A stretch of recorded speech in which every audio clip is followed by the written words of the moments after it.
Hello friends! Today I have a very ambitious plan. I want to show you in less than 5 minutes how to start building a decentralized applications on trusted location data.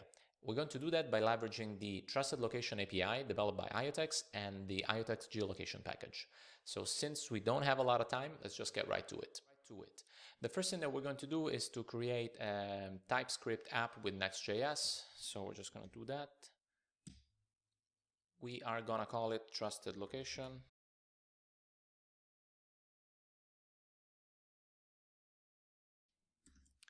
Next step is to get into the Trusted Location folder, and also we're going to install two packages, the WAGMI ethers package and the geolocation package by IoTeX. Now we're going to open the project in our favorite code editor. I'm going to use VS Code.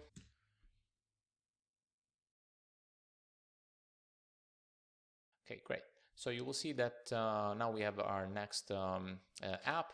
The first thing that we're going to do here is to go to index, and we're going to modify this file. So we're not gonna need this anymore, and we're actually going to paste this code here. Okay, so what this code does is basically going to dynamically import the geo button, which is the button that we're going to create to query the API and then get a proof back.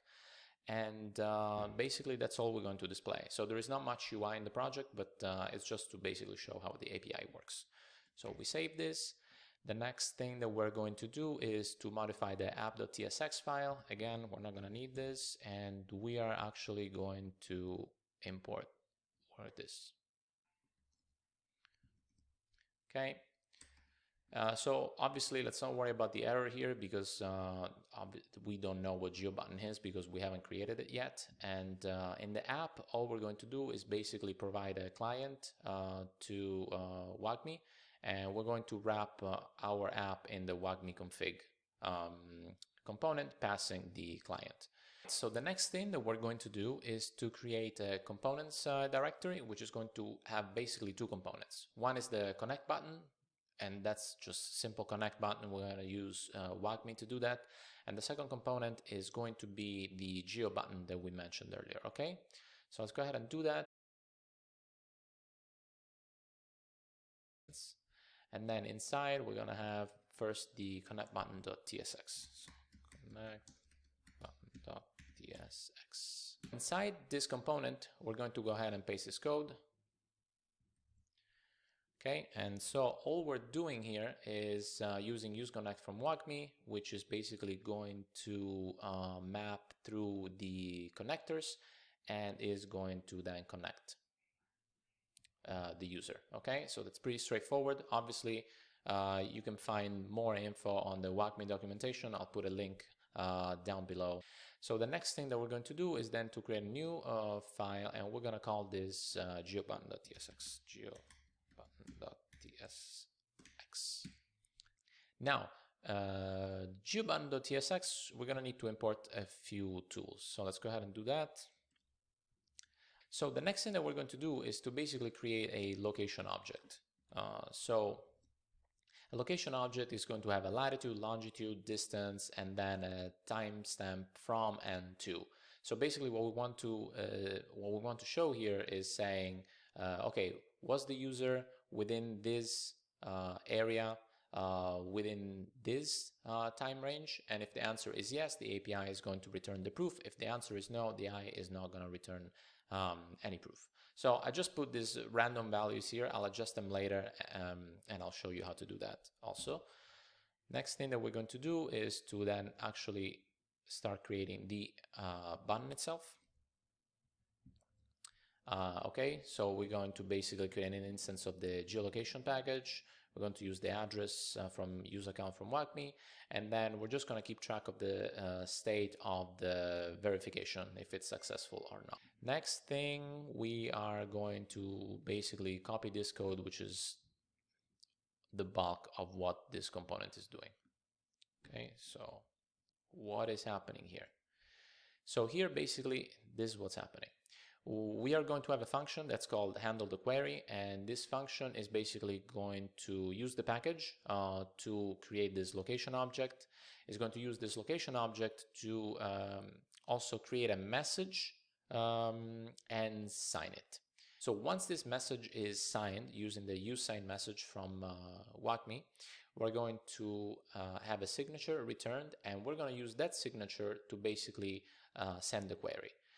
Send the query is this function here, which actually does call the API, which happens here.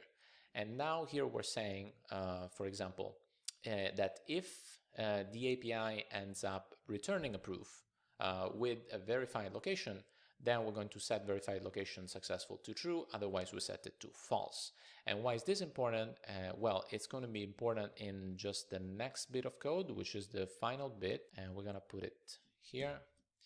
And what this does, it says, okay, cool, if we're not connected, obviously let the user connect.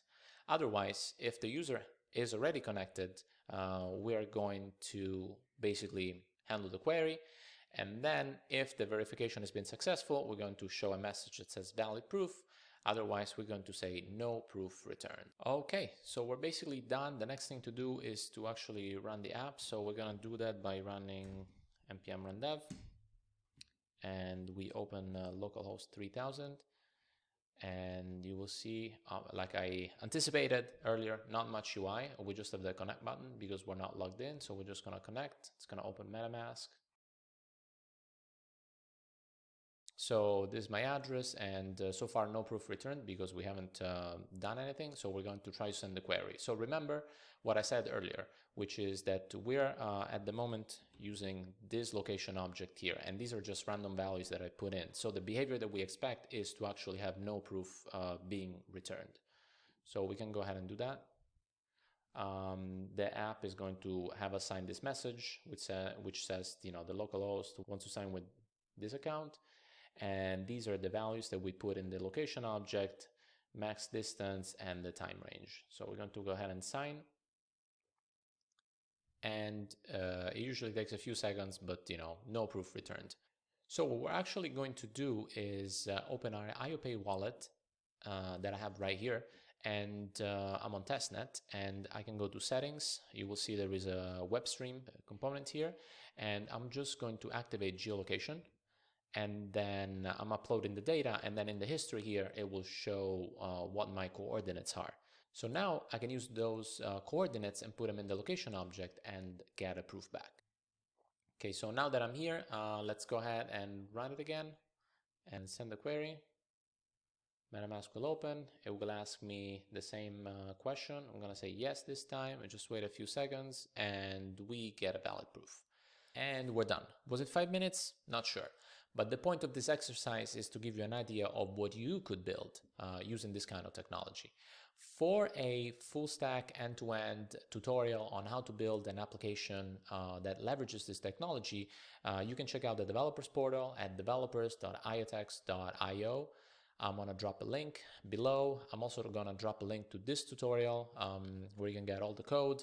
You can get the source code as well, and link to the documentation as well as the geolocation package that we use, which comes with other tools that could be useful when building your own application. So that's it for today. See you next time, and thank you.